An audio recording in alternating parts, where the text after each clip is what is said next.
Welcome once again to the Inside the Box lecture series titled This Semester, A Place to Live.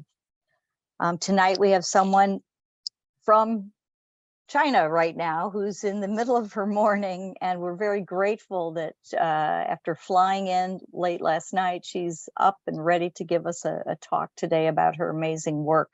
Tiantian Xu is going to be speaking about adaptive reuse of rural vacant housing titled Redwelling. I have a book in which she has some projects which I will be putting on our special shelf, so I hope you all look at that later this week. And I want to tell you a little bit about Tiantian. She is the founding principal of DNA, Design and Architecture.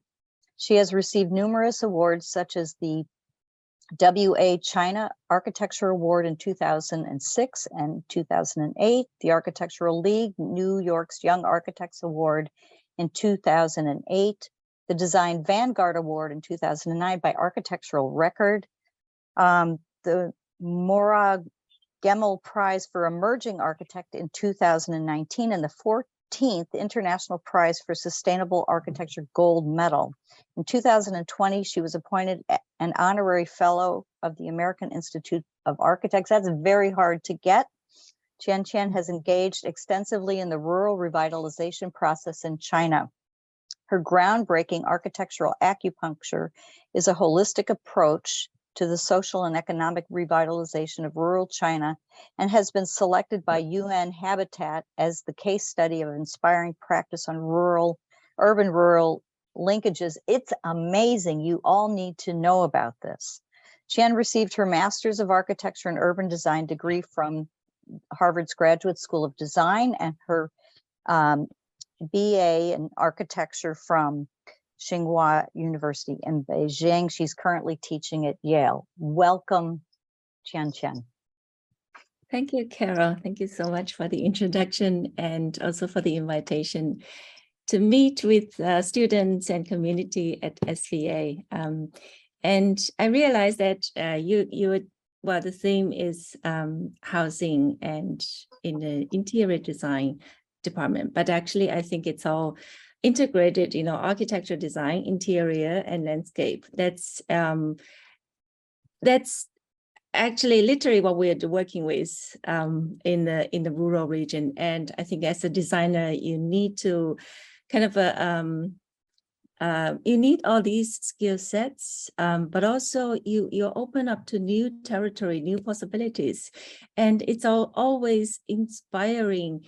I mean, for myself, characterized as an architect, but I always feel inspired by the landscape, especially the agriculture in the rural area.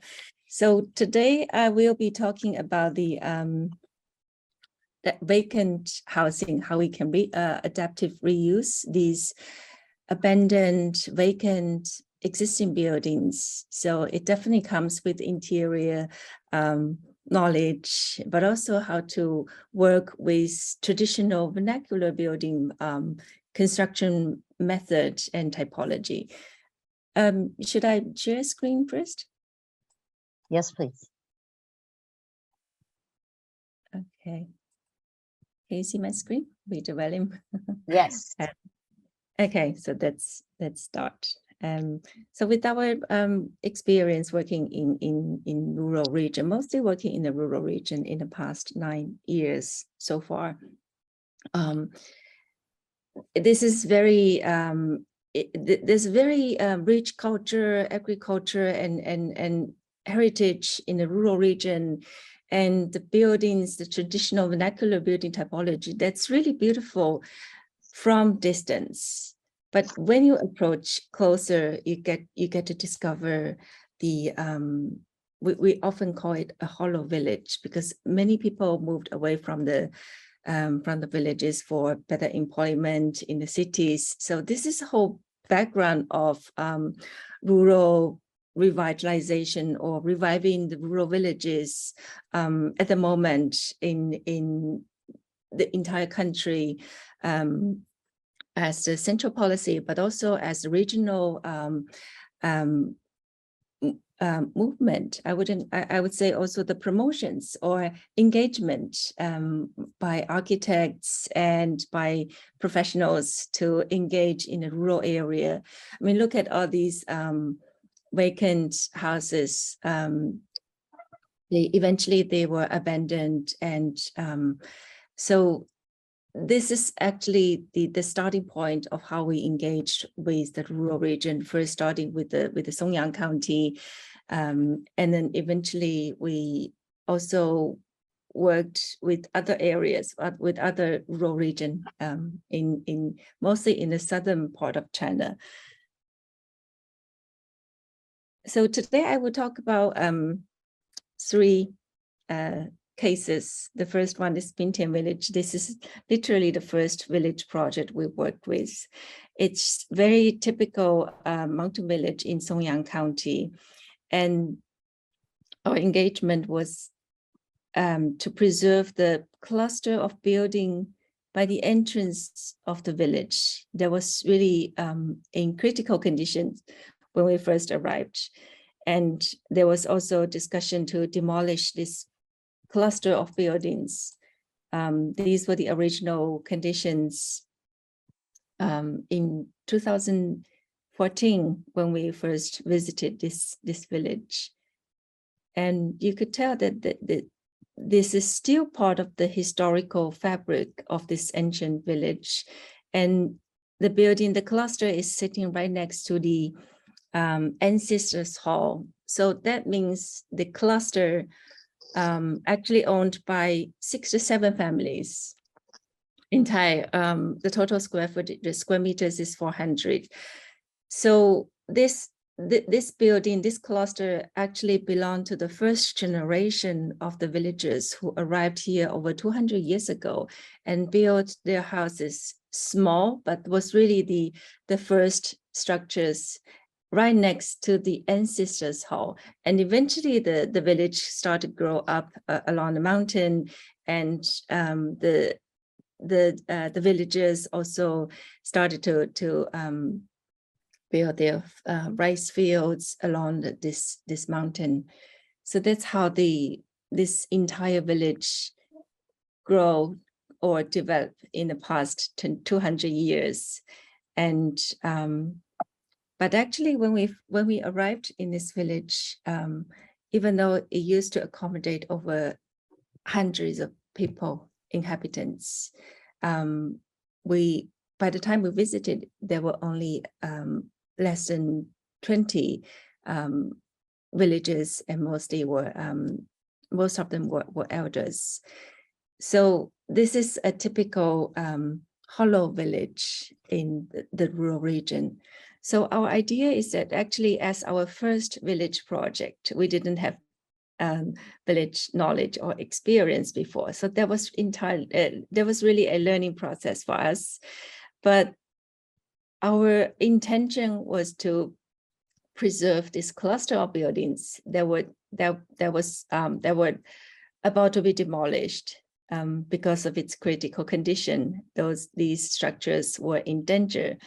And we propose to refurbish this cluster. So we preserve the exterior of all these clusters. This is the first cluster, and then that's the second one, slightly above the topo. The exterior stayed intact, but the interior was opened up by removing the wooden structure. So with these traditional buildings, you have the traditional tenant and mortise wooden structure. So easy to assemble and to reorganize the space. So we did remove the interior particle walls and to open up the interior space. So that becomes a larger space for the front row, and also open up the space for this cluster these were owned by 2 brothers. So that's the first front row, and that will be the the two houses owned by two brothers above on the topo.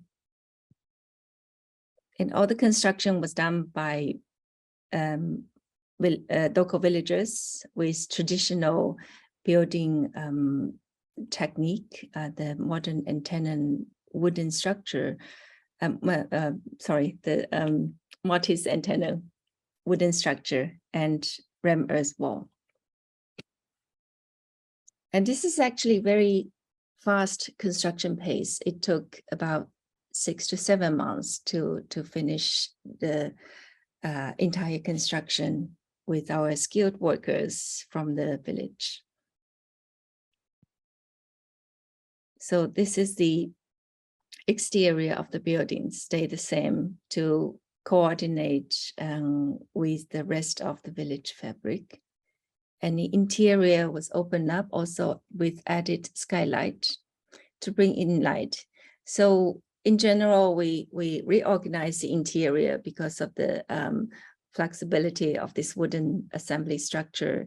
And we also, in generally applied skylight into each space. So the front row with the basement used to be storage for their agricultural tools, become an exhibition space to showcase the agricultural history and heritage. And this is also the first arrival point for the entire village. So that becomes a window to showcase the history, the culture, the tradition.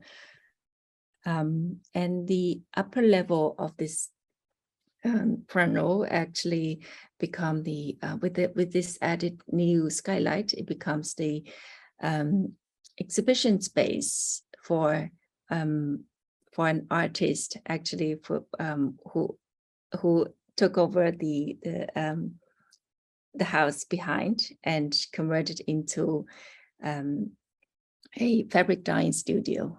So this becomes a showroom.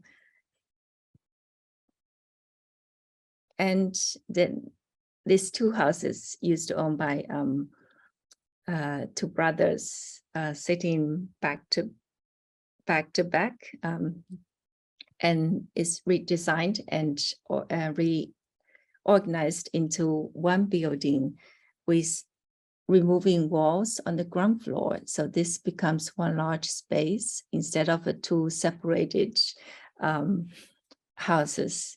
So this is actually, with the enlarged space, it could accommodate more public or community activities. So later on, after the completion of this project, two young artists returned from Hangzhou City and took this space here and as their new fabric dyeing studio back to their hometown and set up different cultural programs in the space.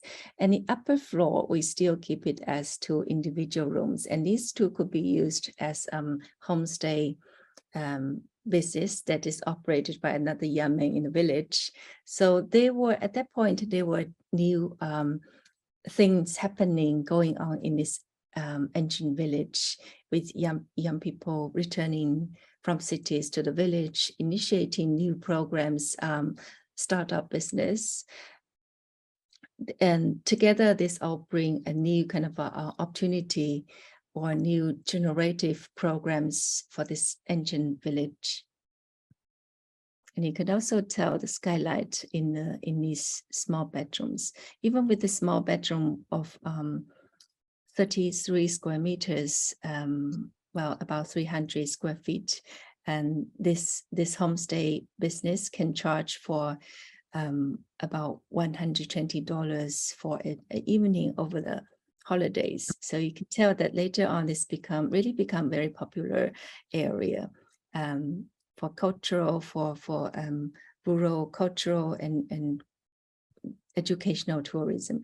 So this is the ground floor with the two houses connected together, and the alley at the center, and when these two houses was sitting back to back, and it alley becomes a new skylight to bring light, natural light into this enlarged space. And we also open up the side rooms. I will talk about that later, but there it becomes the fabric dyeing studio, and by these two young artists who also open up cultural, educational programs for local young school children. So this becomes very popular space. This is the skylight, bring in natural lighting into the ground floor. And in the upper rooms, that's homestay business. And with the skylight, it becomes quite a pleasant space. And you could tell that all these joints by tenant and mortise were done by the villagers, in the skilled workers from the village. And, you know, with this traditional assembly wooden structure, and they just replace the rotten timber column or beams. And so it actually, it really tells the kind of the old and new condition after this renovation. And everything's done from the village.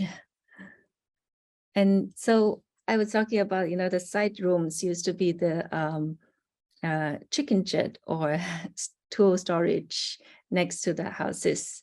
And now we also open up these spaces so they become open or semi-covered courtyards or a tea space, or this entire open courtyard with the stair going up to the second floor. So with different programs or different initiatives by younger villagers returning home, this village soon become very popular a destination in the entire county, in the entire region, with new cultural, artistic programs, and for children and also for families. Later on, the population in this village has increased to over 160 after actually before pandemic, and now as we are reopening in the past and Lunar New Year, there was hosting festivals and different activities. So people are really traveling again to visit these rural villages. So the whole renovation, actually, the whole project was, like I said, it was our first village project. So we try to preserve this cluster instead of demolishing them. So we provide our design as a strategy. We provide design for free as a pro bono project to ask the local government to sponsor for the construction. And for this entire cluster, it was 400 square meters, so about 4,000 square feet. And the cost was about 1 million RMB, I don't know, about $130,000 maybe. So you can make the county. And I think actually when you're, as a designer, working in a rural village, in the rural region, you also need to kind of cultivate a sense of economic, you know, or business sense. So you know the construction cost and what would be feasible for the village. So in general, I think it's our sustainable strategy to continue with this rural engagement. And most of the projects are public or community projects. So in a way, you also work together with this financial plans. So later on, we realized that with all these vacant houses, their potential, you know, to convert into certain businesses that could be co-shared by the villagers and also the city residents, visitors. not just one cluster in Pingtian, but with the Shantian village, there's also opportunity to work together with the village community, with the local authorities to transform the whole village into a collective entity, economic and community. So this village has over 600 years of history, but by the time we were arrived, there were very few inhabitants, similar to the other villages. And the whole community, well, many of the villagers actually lived in the cities, in other cities, but they still have the ownership of their properties, the houses, the lands, the farmlands in this Shantian village. So, and this is how it's looking like, very beautiful and geometry fabric following the mountain typology. I wanted to say that in the rural village, so it's not about architecture, how many pieces of buildings of architecture, but really, again, it's all integrated with natural landscape, with the environment, the topography, and how the farmers build a house was really according to the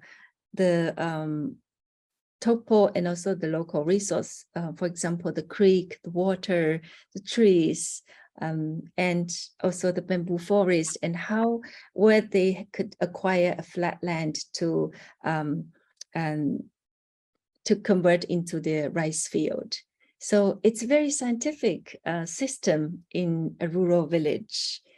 So there's no separation of architecture or interior or landscape. But yes, this is the condition when we arrived. It looks like a very beautiful scenic village, but because of the vacancy in the village, many of the houses were actually needed refurbished.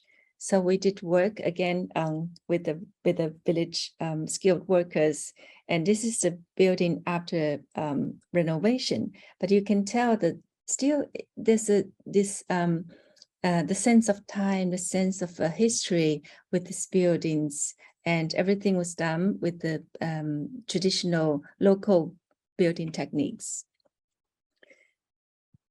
And this, we think this is very beautiful texture of all these ancient houses.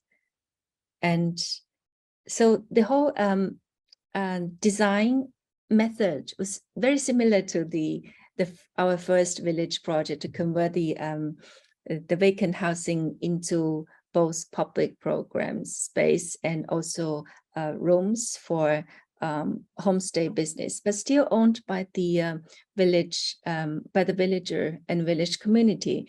So the villager who live in the cities can, they have a portion of time to return home and stay in their houses.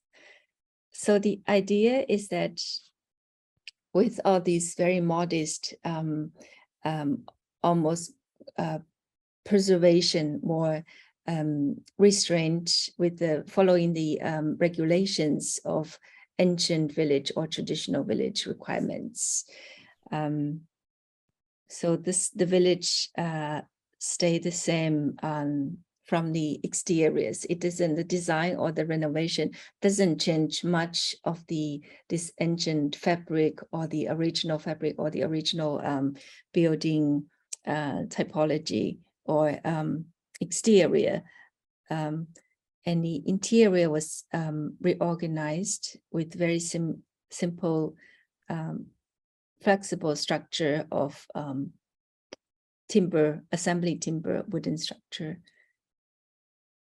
So there was construction phase, and this is after the construction that you can tell that some of the spaces were opened up with the lights, with the more light, or for example, this historical building stayed as was pretty much done by preservation, but this historical building was used as a public space for public community activities in the village. There are 3 historical buildings with the higher architectural qualities. So these were contributed to the entire public as a public space with new programs. And that's a courtyard after renovation.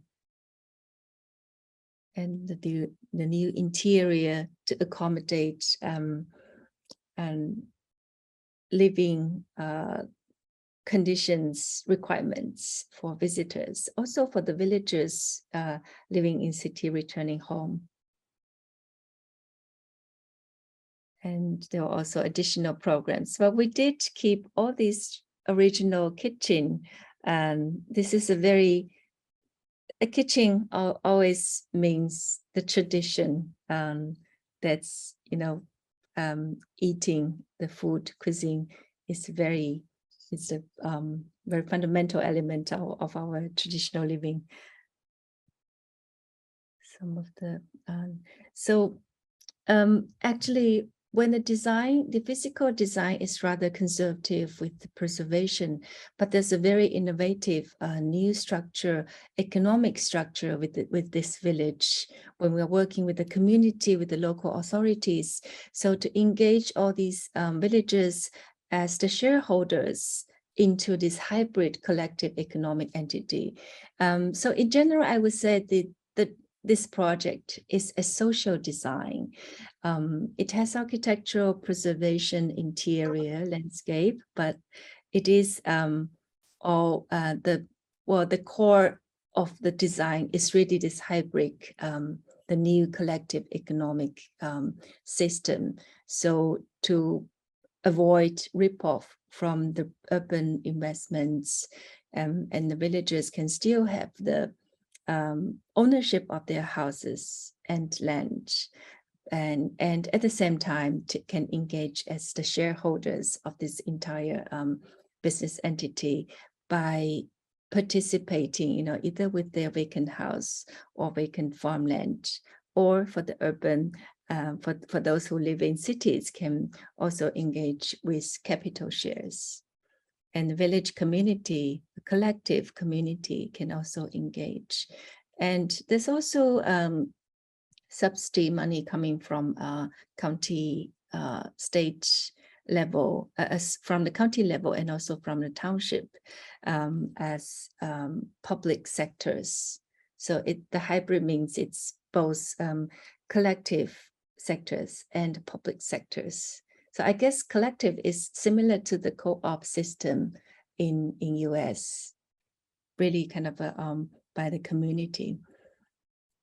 And at the same time, that this is also, with this new business initiative, the villagers stayed at the village they can still stay in with their house and participate as employees, as the shareholder, but can also as the employees of this business. But the operation of this Tiantian rural homestay business really need their skill, their just life knowledge, experience, to provide really a kind of a new lifestyle for visitors.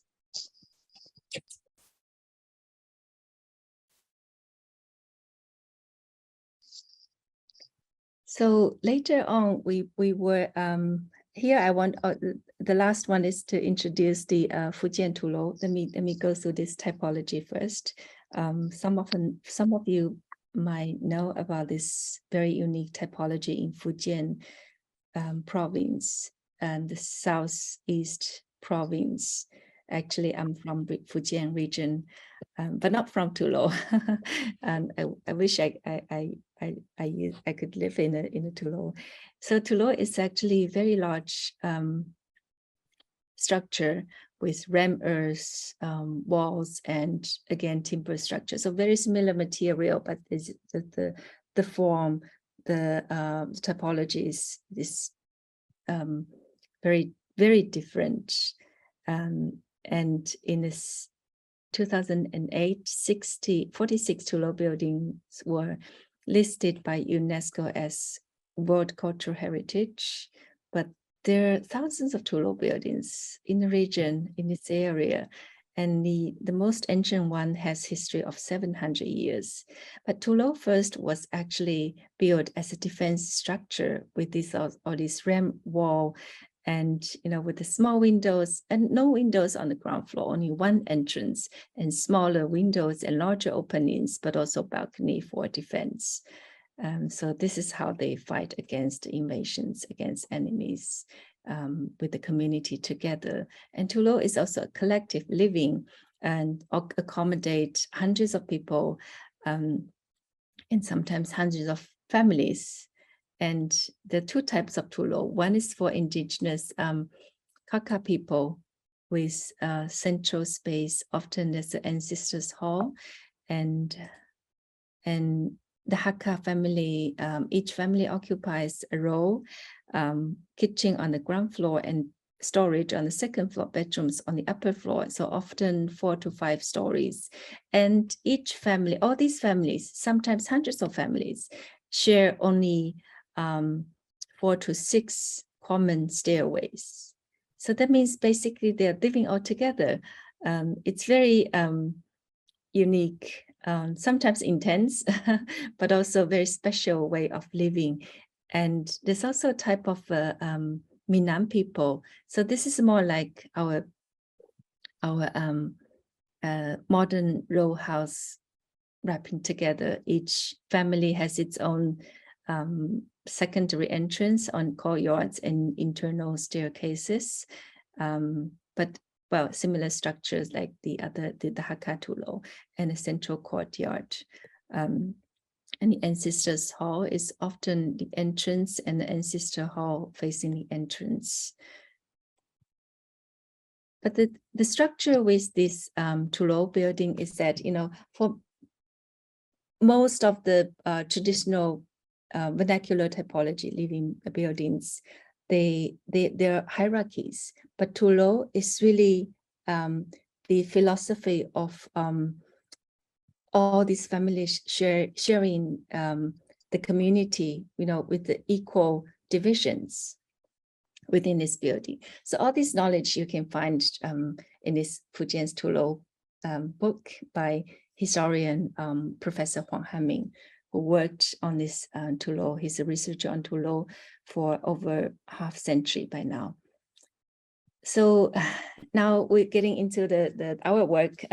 We discovered that there's still thousands of Tullow buildings. Those are not listed with the World Heritage, are actually in critical conditions over the past decades, when the farmers were able to build their individual houses and there was no need for defense anymore. So many of the Tullow, again, like the other traditional vernacular buildings, become vacant and abandoned. So we took this as new typology of Tullow, this kind of critical condition, as a starting point. And we worked with the cluster of Tullow buildings in the region. So each one is looking into different possibilities. For example, this is 2 Tullows in the Pushang village next to each other. These 2 Tullows still have original inhabitants, one with 6 families and the other one with 11 families. So we were able to work with the community. That's the current condition. And many of these were actually never furnished, stay vacant, with the families never moved in. So we work with the community to first of all to upgrade, demolish all these illegal structures, and to upgrade their kitchen and bathroom, shower room in the entire community for these 6 families. And then we worked with this void, the vacant space, and some of them with the new added floors, and become different community space or can provide public programs or business programs. For example, on the ground level, when every family has enlarged kitchen, they can serve, as a small business, and the vacant space become the dining halls. And on the upper floor, there will be new community reading rooms or cafe or just workshops for different kind of activities. And so, well, the form of Tulo, one is square, one is round, very typical form. And this next one is was burned down before, over 200 years ago. So we were able to work with the leftover structure and convert it into a public space as Ramers Cultural Center. So the this traditional way of building, and also the leftover Ramers walls become the part of the exhibition and monument. And we also work with this vacant Tulo that has been abandoned for 3 decades, and with the trees growing in the center. So this was applied, instead of rebuild everything, these voids become lookout terrace. And we also work with the local agricultural, the fruit workshops on the ground level, and the upper level become new way of living. I don't know, I probably don't have the plan, but this has become new kind of a collective living on the upper level. And also the Bingyang Lo is converted into a Tulo library because of the village is the home village of this well-known Chinese scholar Lin Yutang, the first Chinese nominated for Nobel Literature Prize. So the Tulo library is dedicated to this scholar. And the last one is also abandoned Tulo with new additional space structure following the existing building, kind of a typology and language. But we also work with the new engineered timber structures to open up the interior. This is dedicated for the local opera, rural opera, and the interior with the new type of material structure can open up for exhibitions for different cultural public activities. So that's it for today. Thank you. My goodness. Wow. Meantime, your work has such a range, and I know of other work that you've done that's even bigger. And so this is a lot, and it also touches our topic in a very meaningful way. Not only is it about making places that are somewhat dead to become back alive, it's given life in an economic way to these villages. The students don't maybe know of your work yet with some of the factories that you've made come alive in the same way. In other words, you take what's there and you celebrate it, and you embrace the existing construction, yet with a new spirit. And you've just made so many.